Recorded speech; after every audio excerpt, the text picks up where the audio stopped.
देखें, अभी तो हम ये मतलब हम अभी सोच क्यों रहे हैं कि मंसूर अली शाह साहब का नोटिफिकेशन नहीं होगा और नोटिफिकेशन जो है वो किसी और का होगा, क्योंकि अभी तक जो इतलात हैं वो तो यही हैं कि मौलाना फजल रहमान साहब इस बात पर डटे हुए हैं, अड़े हुए हैं कि मंसूर अली शाह साहब का ही नोटिफिकेशन आप करें, और मौलाना साहब इस बात पर नहीं आ रहे कि 3 या 5 जजेस का पैनल आए और उनमें से किसी जज को जो है वो चीफ जस्टिस पाकिस्तान बनाया जाए। हाँ, ये ज़रूर सुना है, और शायद ये मरीम नवाज़ खान साहिबा ने या वसीम मलिक ने या किसी ने रिपोर्ट किया है, या मुझे याद नहीं है, मैं जहन में नहीं आ रहा कि किसने रिपोर्ट किया कि मौलाना फजल रहमान साहब कह रहे हैं कि ठीक है, पैनल वाली बात आपकी मान लेते हैं, लेकिन वो आप नेक्स्ट चीफ जस्टिस से करें, अभी तो आप मंसूर अली शाह साहब का नोटिफिकेशन करें। बल्कि यहाँ तक बात सुनिए कि मौलाना फजल रहमान साहब ने तो ये भी कहा है कि पहले मंसूर अली शाह साहब का नोटिफिकेशन करें, उसके बाद फिर आईनी तरामीम के ऊपर हम वोटिंग करेंगे। अब आया ऐसा ही है, मौलाना फजल रहमान साहब कुछ देर में वाजे कर देंगे, और क्योंकि अब बताया जा रहा है कि 18 तारीख यानी कल जो है वो सेनेट में जो इरफान सिद्दीकी साहब ने कहा कि आईनी तरमीम पेश की जाएंगी। देखें, अब आ जाते हैं इस मफरूज़े पर अभी कि अगर ये नहीं होता नोटिफिकेशन मंसूर अली शाह साहब का और उन्हें सुपरसीड कर दिया जाता है और नोटिफिकेशन हो जाता है बतौर चीफ जस्टिस पाकिस्तान उनका जस्टिस अमीनुद्दीन खान का, या ये अफरीदी साहब का या अमीनुद्दीन खान साहब का। देखें, अगर अमीनुद्दीन खान साहब का हो जाता है तो उस सूरत हाल में पहले तो यह है ना कि मतलब बहुत मुश्किल है कि मौलाना साहब इस बात पर माने कि 5 जजेस का पैनल आए। अगर 5 जजेस का पैनल आता है फिर तो हुकूमत के इस वक्त पसंदीदा जज जो हैं वो जस्टिस अमीनुद्दीन खान हैं, जो काजी फ़ाइज़ ईसा के यार हैं, और काजी फ़ाइज़ ईसा साहब से भी 2 कदम आगे हैं।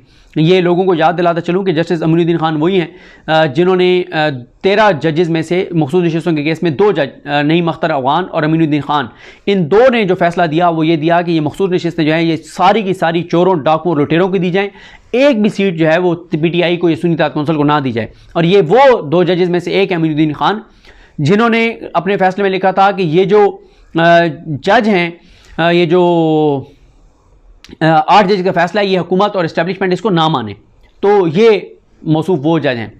अच्छा, अगर इनका नोटिफिकेशन होता है, पहली बात तो ये है कि ये जो भी तरमीम होगी ये चैलेंज हो जाएगी सुप्रीम कोर्ट में, क्योंकि अब आईनी कोर्ट तो बनेगी नहीं, तो ये सुप्रीम कोर्ट में चैलेंज हो जाएगी। पहले तो ये है सुप्रीम कोर्ट इसको सुनेगी और शायद फुल कोर्ट सुने।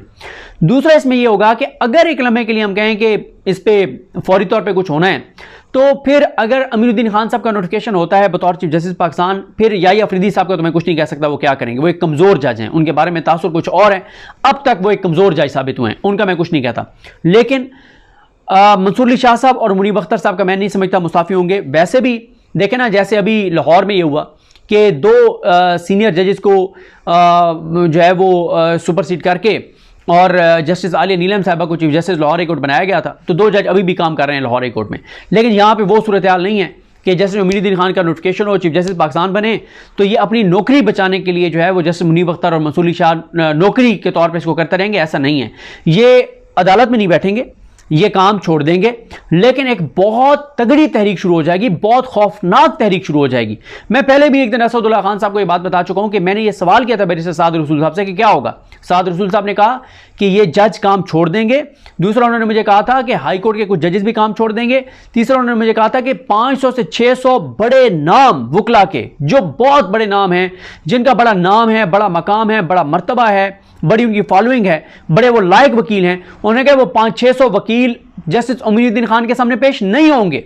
और उन्होंने कहा था कि, और उन्होंने मुझे कहा कि आप मुझे बताएं, ये जो 500-600 बड़ा वकील पेश नहीं होगा तो आराम से बैठ जाएगा कि हाँ ठीक है, अब ये 3 साल या 2 साल या इतने साल, और अमीनुद्दीन खान तो पता नहीं कितने साल उसने रहने, तो जितने साल उसने रहने उतने साल मतलब वेले रहेंगे ये वकील, मतलब वो प्रैक्टिस ही नहीं करेंगे। नहीं, बहुत खौफनाक तहरीक चलेगी। और मैं आपको बताऊं, काजी फ़ाइज़ ईसा जैसा स्ट्रॉन्ग बंदा, स्ट्रॉन्ग इसलिए कह रहा हूं कि आपको पता है कि पूरा निजाम उसके साथ खड़ा था, और जिस तरह से उसने हर मतलब जिस हद तक वो गए कोई नहीं जा सकता, उनके बारे में ये बातें होने लगी कि अगर 26 को ये ना निकला तो इसको धक्के देकर जो है निकाला जाएगा। उसके बारे में एतजाज हसन साहब ने वकीलों को कहा कि इसको दरवाजे पे तुमने रोकना है। उसके बारे में वकीलों ने कहा कि हम इसको देखते हैं कि कैसे 26 के बाद ओहदे पर बैठता है, और उसके खिलाफ जुडिशल कू की बातें हो रही हैं। और उसके खिलाफ ये बात हो रही थी कि अगर मंसूर अली शाह साहब को नोटिफिकेशन नहीं होता तो ये 10 जज बैठ के और काजी को घर भेज देंगे और इसको धक्के देके निकाला जाएगा काजी फ़ाइज़ ईसा के बारे में। तो अमीनुद्दीन खान तो चीज़ ही कोई नहीं है भाई, अमीनुद्दीन तो चीज़ ही कोई नहीं है। उसके साथ तो वो अशर नशर और वकील करेंगे कि आपकी सोच है कि कमरा अदालत के अंदर ऐसे तो किसी मतलब नीचे सिविल कोर्ट के जज के साथ नहीं होना चाहिए, लेकिन हम देखते हैं वकला क्या करते हैं नीचे लोअर जुडिशरी में जजेस के साथ। तो किसी लोअर जुडिशरी के जज के साथ वो चीज़ नहीं हुई होगी आज तक जो अमीनुद्दीन खान के साथ होगी। तो भूल जाएं आप, बहुत खौफनाक कैंपेन चलेगी, बहुत कुछ होगा। यह नहीं हो सकता कि आप मंसूर अली शाह और मुनीब अख्तर को बाईपास करके और आप या अफरीदी या आप अमीनुद्दीन खान का जो है वो नोटिफिकेशन कर दें, ऐसा मुमकिन नहीं है। और बड़ी, मैं तो आपको बता रहा हूं कि बड़ी खौफनाक कैंपेन चलेगी। और यह भी हो सकता है कि सिर्फ ये दो नहीं, सुप्रीम कोर्ट के 12 जज हो सकता है काम छोड़ दें और वो काम ना करें, और हाई कोर्ट के 6 जज काम छोड़ दें, 7 जज काम छोड़ दें। यानी हाई कोर्ट के मुझे जो लगता है कि अगर ये इस तरह की चीज़ हुई तो फिर ज़ाहिर है अगर अतर मिनल्ला साहब काम छोड़ देंगे करना, तो फिर ये जो नीचे हाई कोर्ट के जजेस हैं जो ज़ाहिर है अतर मिनल्ला साहब की तरफ देखते हैं, इसलिए नहीं कि उनका कोई ज़ाती उनके साथ ताल्लुक है, वो समझते हैं कि अतर मिनल्ला साहब जो हैं उनका जो किरदार है इन 6 जजेस के हक में और इन 6 जजेस को बचाने में, वरना काजी साहब तो इन जजेस को फारिग करना चाहते थे नून लीग के साथ मिलकर, इन 6 जजों को। लेकिन ये तो क्रेडिट गोज टू अतर मिनल्ला साहब और मंसूर अली शाह साहब, मुनीब अख्तर साहब, इनका जो किरदार था। आप देखें ना कि ये 6 जज जिसमें मोहसिन अख्तर कियानी साहब हैं, जिसमें तारिक महमूद जहांगीरी साहब हैं, अरबाब मोहम्मद ताहिर साहब हैं, सरदार इजाज इसा खान साहब हैं, और जिसमें बाबर सत्तार साहब हैं, समर रिफत इम्तियाज साहब हैं, इसी तरह से। और हाई कोर्ट के जजेस, ये मुझे एक बड़ी अहम एक शख्सियत ने कहा कि आप लोग बात नहीं कर रहे, हाई कोर्ट के जजेस काम छोड़ देंगे। देखें मंसूर अली शाह साहब जो हैं हाई कोर्ट में बड़ा उनका एक अभी भी लाहौर हाई कोर्ट में अभी तक 2 ग्रुप जो हैं वो समझे जाते हैं। यानी आप इस तरह से कह लें कि 2 लोगों की वहां पे पेनिट्रेशन बहुत ज्यादा है। एक कहा जाता है कि ये साकिब निसार ग्रुप है, एक कहा जाता है कि मंसूर अली शाह ग्रुप है। यानी कुछ फिर उसके बाद जो साकिब निसार साहब के जो जिनको करीब समझा जाता था उनका यह है कि वो फिर उमर बंदियाल साहब, इजाजुल हसन साहब, मज़ाहिर अकबर नकवी साहब, उनके वो जजेस जो हैं वो करीब रहे, और अब ज़ाहिर है फिर वो मुनीब अख्तर साहब, और दूसरी तरफ जो जजेस मंसूर अली शाह साहब के साथ, तो फिर ज़ाहिर है वो मंसूर अली शाह साहब खुद हैं। तो बड़ा एक मुश्किल होगी ये चीज़ करना कि आप बाईपास करके और आप अमीनुद्दीन खान को लगा दें। मैं नहीं समझता कि ये इतना आसान होगा, और अगर ये किया गया तो दमादम मस्त कलंदर होगा। बड़ा मैं तसादुम देख रहा हूँ, क्यास देख रहा हूँ, अनारकी देख रहा हूँ, और शराय दस्तूर पे बड़े यहाँ पे जो है वो धरना होगा, एहतजाज होगा, सुप्रीम कोर्ट का घेराव होगा, और वकला जो हैं गैरतमंद वकला, मुहिब्बे वतन जो वकला हैं, वो अमीनुद्दीन खान को इस कुर्सी पर नहीं बैठने देंगे, किसी सूरत नहीं बैठने देंगे, और इस कुर्सी पर बैठ भी नहीं सकते जस्टिस अमीनुद्दीन खान। वैसे भी देखें ना, जस्टिस अमीनुद्दीन खान तो चीफ जस्टिस की लिस्ट में नहीं है जिन्होंने फ्यूचर में चीफ जस्टिस बनना है, और जस्टिस अमीनुद्दीन खान जो है वो chief justice Lahore high court रहे भी नहीं है, वो जूनियर थे और जूनियर वो ऊपर आ गए। तो बात यह है कि जस्टिस अमीनुद्दीन खान जो हैं वो क्योंकि जूनियर थे और वो ऊपर आ गए थे, तो वो चीफ जस्टिस हाई कोर्ट के रहे ही नहीं है, तो उनको आप जो है वो बना देंगे ऊपर आप चीफ जस्टिस पाकिस्तान। ऐसा मुझे बिल्कुल किसी सूरत मुझे मुमकिन नज़र नहीं आता। जो आपका सवाल है कि हुकूमत अब भी पुरुमीद है कि हम नंबर गेम पूरा कर लेंगे, मेरा ख्याल है कि अब हुकूमत ने अपने अमल से ये साबित कर दिया है कि उनके ये तमाम दावे झूठ थे, लग़्व थे, बेबुनियाद थे। क्योंकि देखें ना कि हमें पहले आप देखें कि 14-15 सितंबर को क्या हुआ था। 14-15 सितंबर को इनकी पूरी तैयारी थी, बल्कि हमारे एक दोस्त हैं, जर्नलिस्ट हैं, और वो नून लीग की आम शख्सियात के बड़े करीब हैं, उनसे मेरी बात हुई तो उन्होंने मुझे कहा कि मुझे नून लीग के एक अहम वज़ीर ने कहा है कि भाई जाके और घर से चक्कर लगा के आना है, चक्कर लगा के आ जाओ। उस वक्त 5-6 बजे का टाइम था। तो उस वज़ीर ने उस सहाफ़ी हमारे दोस्त को कहा कि रात 12 बजे, 1 बजे, 2 बजे ही क्यों ना करानी पड़ जाए हमें, ये आईनी तरमीम हमने करवानी है। और उस वक्त भी उनके मुताबिक तो नंबर पूरे थे, लेकिन फिर क्या हुआ, क्यों नहीं करवा सके थे 14-15 को। जब फिर 14-15 के बाद जो तारीख आई, मैं खुद, मेरे पास फर्स्ट हैंड इन्फॉर्मेशन है, मुझे जो तारीख बताई गई वो बताई गई कि जी 7 तारीख को, पहले 8 बताई गई, फिर बताया गया कि जी 7 को ये आईनी तरमीम हो जाएगी। फिर क्या हुआ, हो गई 7-8 को, नहीं हुई। फिर उसके बाद मामला आ गया कि जी अब 17 तारीख को, 16 को आप देखें कि कल SCO हो रही थी 16 को, उसके बावजूद स्पेशल कमेटी का इजलास बुला लिया गया, 16 को ही, 17 को इजलास बुला लिए गए, 16 को यानी कल ही बता दिया गया कि आज 17 को दोनों ऐवानों से आईनी तरमीम पास करवा ली जाएंगी। क्या फिर क्या हो गई, बिलावल भुट्टो जरदारी ने जब मौलाना फजल रहमान के साथ बैठ के और प्रेस कॉन्फ्रेंस की कराची में, तो टीवी चैनल्स को क्या खबर फीड की गई कि मुसवदे के ऊपर वो हो गया है, इत्तफाक हो गया है और अब आईनी तरमीम हो जाएंगी। फिर मौलाना फजल रहमान साहब जाते हैं मीर नवाज शरीफ को मिलने, उसके बाद क्या खबरें चलाई जाती हैं, सब ओके है, ज़बरदस्त है। फिर आप एक चीज़ और नोट करें, जितने वो सहाफ़ी हैं जो इस निज़ाम के साथ हैं, जो बड़ी बड़ी ख़बरें देते हैं कि अब ये फ़ैसला हो गया तो अब ये फ़ैसला हो गया, और ऐसा नहीं है कि उनकी ख़बरें सारी गलत साबित हुई हैं, उनकी बहुत सारी चीज़ें ठीक भी साबित हुई हैं जो वो बता रहे थे। अब उनका आप देख लें, वो सब ये कह रहे थे कि नंबर पूरा है, मौलाना के बगैर भी पूरा है। अच्छा, मैं ना एक सवाल सोचता था, जब मतलब बड़ा सोचता था, मैं दोस्तों से भी डिस्कस होता था कि यार कैसे नंबर इनका पूरा है, कि यानी मौलाना फजलुर रहमान अगर इनके साथ ना जाएं तो 212 इनके बच जाते हैं पीछे MNAs, यानी 213 हैं टोटल, 215 इनकी स्ट्रेंथ। चौधरी इलियास और आदिल बाज़ई को निकाल के 213, और स्पीकर का वोट क्योंकि काउंट नहीं होना तो 212 रह गए। 12 वोट इनको चाहिए। 12 बंदे तहरीक इंसाफ के कैसे टूटेंगे कौमी असम्बली से? 12 तहरीक इंसाफ के लोग टूटना मतलब अकल नहीं मानती। क्यों?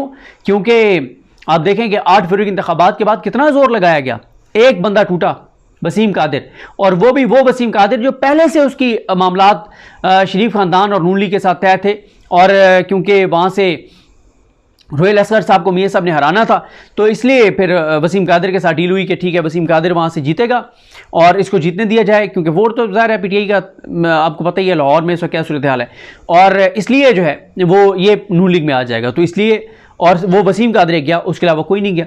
अच्छा, पंजाब के जो MPs हैं वो भी 4 या 5 टूटे, टोटल नहीं टूटे PTI के MPs। तो उस वक्त जब पूरा जोर लगाया गया, और मतलब उस वक्त तो ये लग रहा था कि बस ये हुकूमत 5 साल के लिए बन रही है, तो उस वक्त अगर सिर्फ एक वसीम कादिर टूटा था, तो अब तो फिर हालात आपके सामने हैं कि टोटल कितनी गेम रह गई है। आज 17 को निकाल दें, कितने दिन रह गए? 18, 19, 20, 21, 22, 23, 24, 7 दिन उंगलियों पे गिने जा सकते हैं। 7 दिन, ठीक है, 7 दिन आपने गुजारने हैं, क्योंकि 24 को मंसूर अली शाह साहब का नोटिफिकेशन करना ही करना पड़ जाएगा, और 25 काजी फाइज ईसा की जबर का, फस्तायत का, बर्बरियत का आखिरी दिन है, तो 7 दिन आपने गुजारने। तो अब कैसे जो है वो टूटेंगे? बड़ा वाज़ेह है इनके पास नंबर गेम नहीं है। बड़ा वाज़ेह है कि मौलाना साहब के बगैर ये आईनी तरमीम नहीं कर सकते। सर मौलाना साहब इनके साथ हों भी तो फिर भी इनको PTI के 4 वोट तोड़ने हैं। मौलाना साहब साथ हों भी तो PTI के 4 MNAs तोड़ने हैं इन्होंने, और 2 इन्होंने सेनेटर तोड़ने हैं। तो अभी भी आप अंदाज़ा लगाएं कि मौलाना के साथ अगर ये हालात और वाक़यात और सूरत हाल हैं, तो मौलाना के बगैर तो फिर सवाल ही पैदा नहीं होता। तो ये सब झूठ था, गलत बयानी थी। अच्छा, ये खबरें क्यों चलवाई जा रही थी कि नंबर गेम पूरा है? ये नंबर गेम का पूरा का इसलिए चलवाया जा रहा था कि PTI वालों को, जिसको भी उठाया जा रहा था उसको ये कहा जा रहा था, देखो नंबर गेम, मौलाना भी साथ आ रहे हैं, मौलाना ना भी हो तो नंबर गेम पूरा है, लेकिन तुम्हें हम बता रहे हैं कि तुम वोट हम तुमसे इसलिए दिलवाना चाहते हैं क्योंकि फिर बाद में तुम्हें बड़ी कुट पड़नी है, बड़ी मार पड़नी है। चैप्टर क्लोज है इमरान खान का, इमरान खान को फांसी होगी। और ये क्यों कहा जा रहा था? उनको ये मुसवदा दिखाया जा रहा था कि मिलिट्री कोर्ट बन रही है इमरान खान के लिए, मियां नवाज शरीफ और पीपल्स पार्टी इत्तफाक कर गए हैं, ये होना ही होना है, तुम भी मिलिट्री कोर्ट में जाओगे, डराया जा रहा था। 9 मई के बाद भी तो PTI से जो जिन लोगों को छुड़वाई गई उनको इसी चीज़ पे छुड़वाई गई ना, कि सियासत छोड़ दो, PTI छोड़ दो, या मिलिट्री कोर्ट के लिए तैयार हो जाओ। और मिलिट्री कोर्ट, और खौफ भी बहुत ज़्यादा था उस वक्त कि मिलिट्री कोर्ट में जो जाएगा बहुत ज़्यादा हालात और सूरत हाल ख़राब होगी। तो इस पे बड़े लोगों ने PTI छोड़ी थी मिलिट्री कोर्ट वाली बात पर। तो नंबर गेम इनके पास ना पूरा था ना है, और मौलाना साहब साथ चले भी जाते हैं तो सूरत हाल इनके लिए बड़ी गंभीर है। तो ये सब झूठ था, गलत बयानी थी। और PTI के जो लोग हैं उनके हवाले से शहबाज गिल साहब जो उनका लास्ट जो व्लॉग है वो बड़ा इंपॉर्टेंट है, जिसमें उन्होंने बड़ा वाज़ेह पैगाम दिया है PTI के उन लोगों को, 2-3 का तो नाम भी लिया है, कि अगर आपने कल को बहाना बनाया कि हम अगवा हो गए थे तो कोई ये मंजा नहीं बिकेगा, क्योंकि शाह महमूद कुरैशी साहब की जो बहू हैं ज़ैन कुरैशी की एहलिया, उनके एपिसोड के बाद कोई ये नहीं कह सकता कि मतलब हमारा कोई अगवा हो गया था। देखें, उनकी ज़ैन कुरैशी की एहलिया अगवा हुई, उन्होंने रोला डाला, उन्होंने आके बताया, पूरा पाकिस्तान, पूरी दुनिया से ओवरसीज पाकिस्तानी उनके साथ खड़े हो गए। यहां तक कि ख्वाजा साद रफीक साहब को ट्वीट करके कहना पड़ा कि ये बहुत गलत हुआ है, इसकी तहकीकात होनी चाहिए। जो खड़ा हो जाएगा उसके साथ पूरा पाकिस्तान खड़ा हो जाएगा। बाद में ये सिर्फ झूठ, बकवास, लग बात होगी। ये एक प्रोपेगेंडा ये करेंगे कि मेरी बहन उठा ली थी, मेरी बेटी उठा ली थी, मेरा फलाना उठा लिया था, मेरा फलाना, ये झूठ होगा, बकवास होगा। खड़े हो जाओ अभी भाई, 7 दिन गिन के, क्या हो जाएगा? इमरान खान भी तो 1 साल से है ना भाई, 1.5 साल से उसका भांजा भी तो है, उसकी बहनें भी तो ज़ेर हिरासत हैं, फिर क्या होगा? उसकी बीवी ज़ेर हिरासत है, बेगुनाह, ना करदा गुनाह होंगी। तो इसलिए ये नंबर गेम ना पूरा था ना है। और अभी तक ये भी मैं आपको बता दूं कि असल मुसवदा किसी के पास नहीं है, और असल मुसवदे के सामने आने पे पता चलेगा कि क्या चीज़ें हैं, कैसे हैं। और मियाँ साहब जो हैं वो बहुत परेशान हैं, बहुत उनको सुबकी का सामना करना पड़ा है मियाँ नवाज शरीफ को, क्योंकि मियाँ नवाज शरीफ तो 4 चीज़ें चाहते थे जो नहीं हो रही। काजी फाइज ईसा को वो चीफ जस्टिस पाकिस्तान बरकरार रखना चाहते थे 3 साल मजीद, नहीं हो सका। ये नहीं हो सकता तो फिर मियाँ साहब आईनी अदालत बना के काजी फाइज को मुसल्लत रखना चाहते थे, नहीं हुआ। मियाँ साहब मिलिट्री कोर्ट्स बना के इमरान खान को मिलिट्री कोर्ट में ट्रायल और पीटीआई के निहत्ते लोगों को, आम पाकिस्तानी शहरियों की मिलिट्री कोर्ट ट्रायल चाहते हैं, वो भी नहीं हो रहा।